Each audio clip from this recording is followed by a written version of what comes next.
Sous les lumières froides du couloir abandonné, Élodie Moreau avançait prudemment, son souffle se mêlant à la poussière suspendue dans l'air. Chaque pas semblait éveiller un murmure ancien, un écho oublié des lieux. Inspecteur Dumas dit « Eh gars, il y a quelque chose ici que personne n'aurait dû trouver. » Le faisceau de sa lampe vacilla sur une porte métallique entr'ouverte, d'où s'échappait une lumière blanchâtre. Lucien Marceau suivait derrière nerveux, ses yeux cherchant une explication à l'incompréhensible.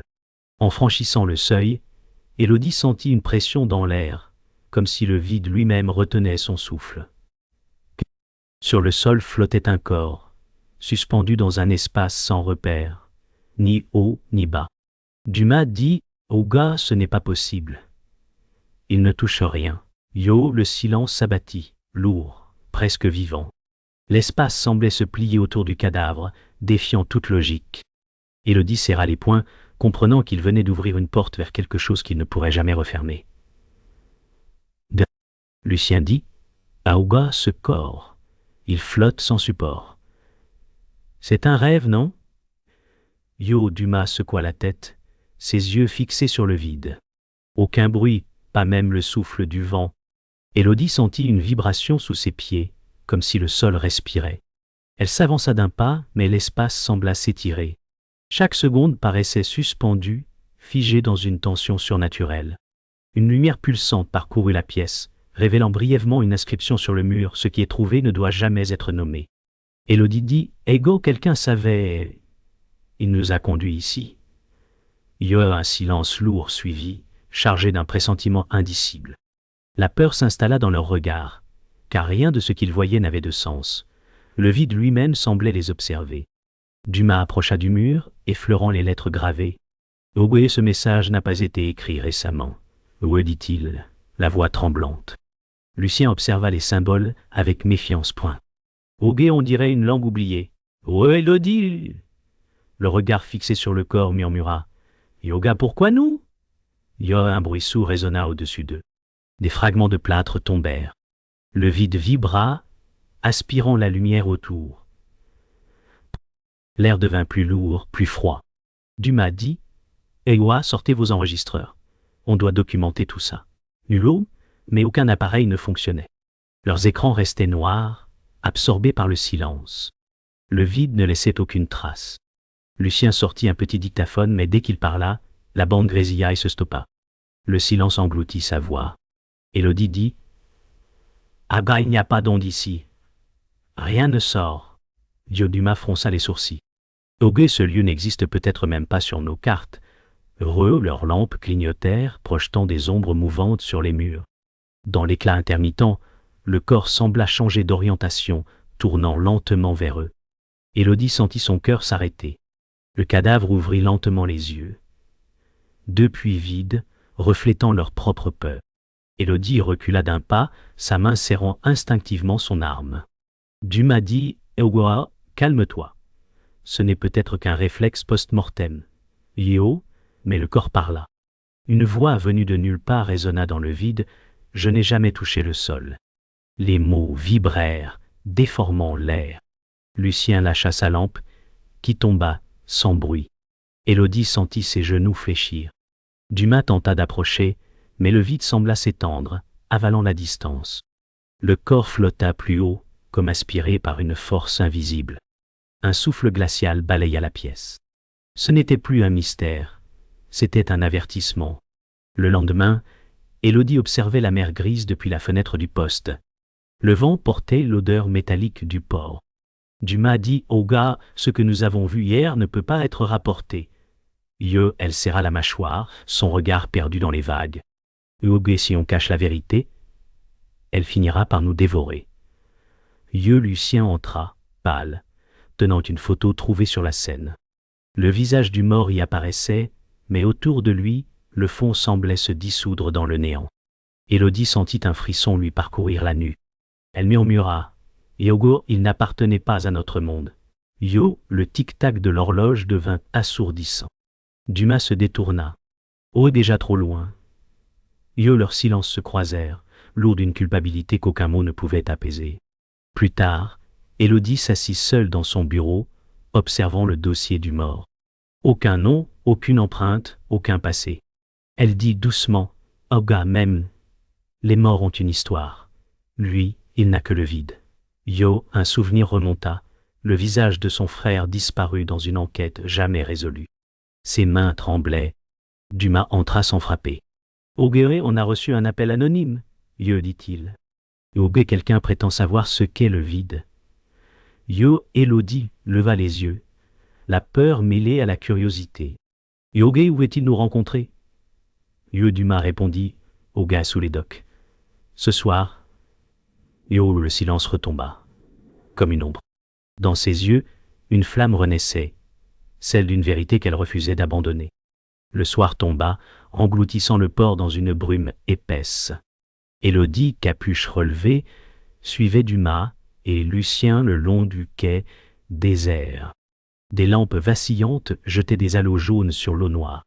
Lucien dit « Oh, cet endroit me donne la chair de poule. » Oh, Dumas répondit « Oh, c'est ici qu'il voulait nous voir. » Yo, une silhouette apparut, dissimulée sous un manteau sombre.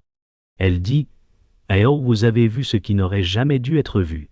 Le vide est un seuil, pas une fin. » Yo, Élodie fit un pas en avant. « Au gueux, qui êtes-vous » Yo, mais avant qu'elle n'obtienne une réponse, la silhouette recula dans le brouillard et disparut. Élodie courut vers le brouillard, mais il n'y avait plus personne. Seul le son lointain d'une bouée brisée résonnait. Dumas dit « Oga », il savait qu'on viendrait. Lucien observa l'eau. Une lumière mouvante sous la surface attira son attention. Il s'agenouilla, scrutant les profondeurs. « Oga, il y a quelque chose là-dessous. » Murmura-t-il. Élodie sentit une vibration dans le sol, semblable à celle de la veille. L'eau se mit à tourbillonner, aspirant la lumière. Dumas cria « Oga, reculez !» Yo, un courant invisible les repoussa, soulevant la brume en spirale. Le vide les appelait à nouveau. De retour dans la voiture, Élodie resta silencieuse. Le bruit des essuie-glaces rythmait ses pensées. Dumas dit « Oga, on ne peut pas combattre ce qu'on ne comprend pas. » Yo, elle répondit « Alors on apprendra, même si ça nous détruit. » Yo, Lucien fixait le vide de la route, ses yeux reflétant la peur. Dans le rétroviseur, une ombre traversa brièvement l'arrière-plan, comme un mirage. Élodie la vit mais ne dit rien. Le moteur gronda, couvrant le battement affolé de leur cœur-point. Elle sut à cet instant que ce n'était plus une enquête. C'était une descente dans l'inconnu. Le matin suivant, Élodie parcourait le dossier sur l'écran de son ordinateur Pi. Les images du corps suspendu défilaient lentement, déformées, comme si le vide les avait corrompus. Dumas entra, les traits tirés. « Oge, on a reçu un rapport du légiste, Yo, dit-il. Oge, aucune cause de mort identifiable. » Élodie ferma les yeux, cherchant du sens à l'inexplicable. Lucien dit « Oga, peut-être que ce n'était pas vraiment un corps. Peut-être que c'était autre chose. » Yo, le silence pesa, lourd comme du plomb. Sur le bureau, la photo vibra soudainement, comme si quelque chose la traversait. Élodie murmura « Oga, il nous observe encore. » Oh. Dans la salle d'autopsie, l'air était glacial. Le corps reposait sur la table, mais son contour semblait flou, instable. Le docteur Renaud dit « Oga, j'ai essayé de le disséquer, mais les instruments traversent sa chair. » Yo, Dumas fronça les sourcils. « Oge traverse ?» Yo, le médecin hocha la tête. « Oge, c'est comme s'il n'était pas ici. » Yo, Élodie s'approcha lentement, fixant ce vide incarné. Une sensation d'aspiration l'attira vers le corps. Elle recula brusquement, le cœur affolé. Lucien dit « Oga, ce truc n'est pas mort, il attend. » Yo, un bruit résonna comme un souffle dans le métal. Le vide respirait. Élodie sortit précipitamment du laboratoire, cherchant l'air froid du dehors. Le ciel couvert semblait peser sur la ville. Dumas la rejoignit. « Oui, tu veux m'expliquer ce qu'on a vu ?» Yo, elle répondit « Oga, ce n'est pas une affaire criminelle. C'est une brèche. » Yo, Lucien les suivit, nerveux. « Oge, si c'est vrai, on devrait prévenir quelqu'un. » Yo, Dumas secoua la tête. « Oge, dire quoi? Qu'un mort flotte dans le néant. » Yo, leurs pas résonnèrent dans la ruelle, étouffés par le brouillard montant. Au loin, une ombre les observait depuis un toit. Élodie sentit un regard sur elle, invisible, mais pesant. De retour au commissariat, Élodie observa les dossiers éparpillés. Les noms des disparus semblaient former un motif. Elle traça les lignes entre eux, découvrant un cercle parfait. Dumas dit « Olga, c'est une coïncidence. » « Oui, elle répondit. « Olga, non, c'est un point de convergence. » Lucien ajouta « Yo, tous ces cas ont été classés sans suite. » Élodie sentit une froideur la traverser. Chaque victime semblait reliée au port, au même endroit où ils avaient trouvé le corps Printemps. Le vide n'était pas un accident, il était prévu. Dumas regarda la carte, puis murmura « Eh gars, on vient de réveiller quelque chose. » Yo. Élodie prit son manteau, décidée à retourner sur le lieu de la découverte. Ok, si on veut comprendre, il faut y retourner. Dumas tenta de la retenir. Ok, on ne sait pas ce qu'on affronte. Elle dit. Aga, justement. Lucien hésita, puis la suivit. La nuit était tombée, et la brume s'épaississait à mesure qu'ils approchaient du hangar. L'air vibrait d'une énergie sourde. Une silhouette les attendait à l'entrée, la même que sous les docks. Elle dit d'une voix calme, « Olga, le vide réclame un témoin. » Élodie sentit son souffle se couper. Elle savait que ce voyage ne leur laisserait aucun retour. Sous la pluie battante, Élodie s'arrêta devant le hangar, le cœur serré. La silhouette disparut dès qu'ils franchirent la porte. À l'intérieur, tout était silencieux, trop silencieux. Lucien dit « Ago, c'est le même endroit, mais différent. » Le sol vibrait d'une lumière invisible. Dumas observa les murs où des symboles inconnus pulsaient lentement. Élodie s'approcha, fascinée. Elle dit « Ago, on dirait un code, ou une carte. » Ou un souffle glacial effleura sa joue. Le vide semblait respirer à travers les murs. Dumas recula, inquiet. Au gué ce lieu vit. Leurs lampes vacillaient. Chaque ombre semblait vouloir prendre forme. Les symboles se mirent à changer, formant un cercle lumineux. Élodie sentit une chaleur étrange dans sa poitrine. Lucien dit « Ago, qu'est-ce que tu fais ?»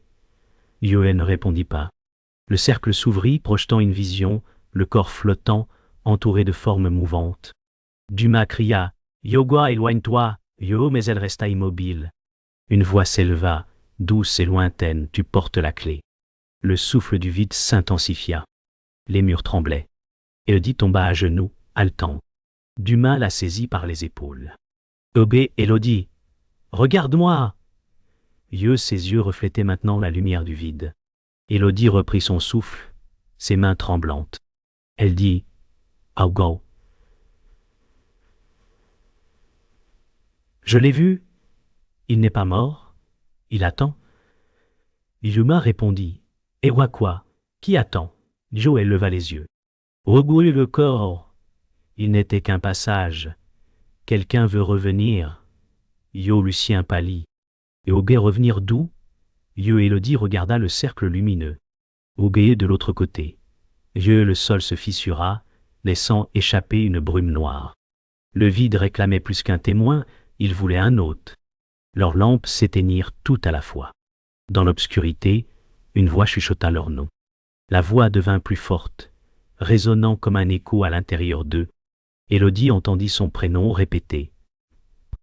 Elle dit « Ergo, il sait qui nous sommes. » Dumas tenta de tirer son arme, mais la lumière se courba, la faisant fondre comme de la cire. Lucien cria « Yoga, on doit sortir !» Élodie recula vers la sortie, mais l'espace semblait s'étirer, chaque pas l'éloignant davantage. Le vide se tordait, avalant les formes, déformant le monde autour d'eux. Une silhouette émergea du cercle, le même visage que celui du corps Printemps. Mais cette fois, ses yeux étaient ouverts, et il souriait. La figure parla avec la voix du vide. « Vous avez ouvert la porte, maintenant elle ne se refermera plus. » Élodie sentit son cœur se serrer. « Qui es-tu » demanda-t-elle. La silhouette répondit « Celui qui n'a jamais touché le sol. » Lucien tomba à genoux, incapable de détourner le regard. Dumas tira, mais la balle disparut avant d'atteindre la cible. La lumière s'effondra sur elle-même, aspirant tout autour. Élodie sentit le sol s'effriter sous ses pieds. Dumas cria son nom. Elle hurla, mais sa voix fut avalée.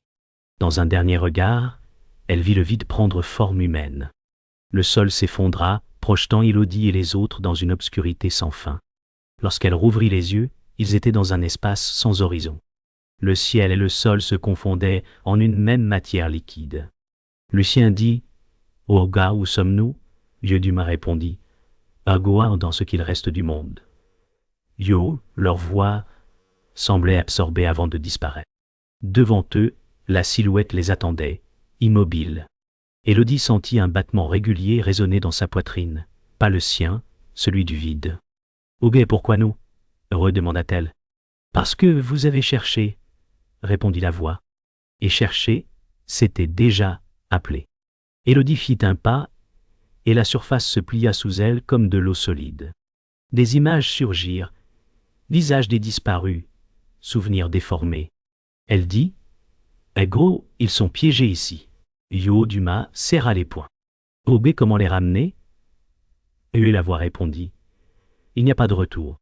Seulement l'échange. » Lucien se tourna vers Élodie. « Ogé, il veut quelqu'un à sa place. » Yo, elle secoua la tête, refusant l'idée. Mais autour d'eux, les visages se rapprochaient, implorant. Chacun portait un fragment de souvenir humain. Élodie sentit une larme lui échapper. Ils étaient vivants, mais ailleurs. La silhouette avança, ses traits se précisant. C'était le visage du frère disparu d'Élodie. Elle recula, la gorge serrée. « Oh ouais non, ce n'est pas possible. »« Yo, tu m'as appelé ?» dit la voix à travers lui. Dumas observa, impuissant. « Oga, c'est une illusion. » Yo, Élodie murmura. « Oga, il y a 10 ans. »« Yo, je suis là depuis que tu as cessé de croire. » Les larmes brouillèrent sa vue. Lucien dit « Ogo, Élodie, ce n'est pas lui. » Yo, mais elle avança quand même. Chaque pas la rapprochait du vide. Ses doigts tremblaient, tendus vers le souvenir revenu. Le frère tendit la main. « Rejoins-moi. Tu peux fermer la porte. » Élodie hésita. Dumas cria « Oga, ne fais pas ça !» Yo, elle répondit « Ego, si je reste, tout le reste s'effondre. » Yo, le vide vibrait, attirant tout vers le sang. Lucien lutta contre le vent invisible. « Oga, Élodie, on peut encore sortir. » Yo, mais elle savait que non. Les symboles apparurent autour d'elle, gravés dans l'air. La lumière du vide devint plus forte, consumant leurs ombres.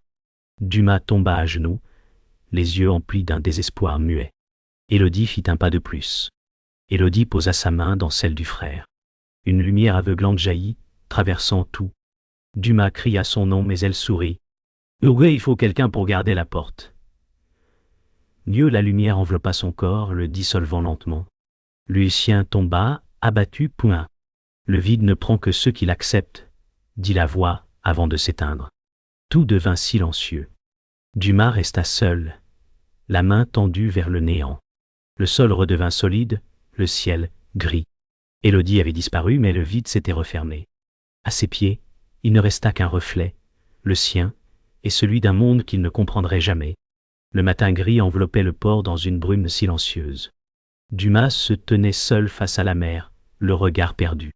Le hangar avait disparu, comme effacé du monde. Lucien dit « Et tout est revenu à la normale. » Yo, mais Dumas répondit « Ok, non, rien n'est normal. » Yo, dans ses yeux, on lisait la trace d'un vide qu'aucune parole ne pouvait combler.